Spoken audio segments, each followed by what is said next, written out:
Hi, this is Elaine, and today I have another quick art tip for you.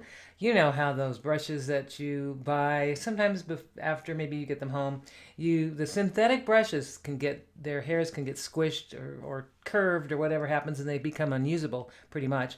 And a long time ago, I worked at an art supply store, and I discovered a wonderful way to restore these synthetic hair brushes very quickly. So just get a cup of hot water and let's get started.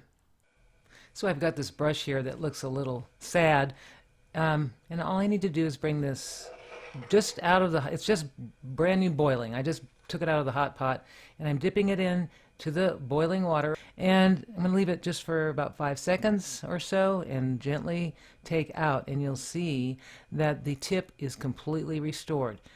And I'm just going to take my fingers and just shape it to make sure. But you can do this on most brushes. The only ones that I wouldn't recommend are the water brushes, for some reason, maybe because they're plastic all the way and they don't like to straighten out. But that's it. I hope you enjoyed this. Thanks for watching. Please subscribe, and we will see you very soon.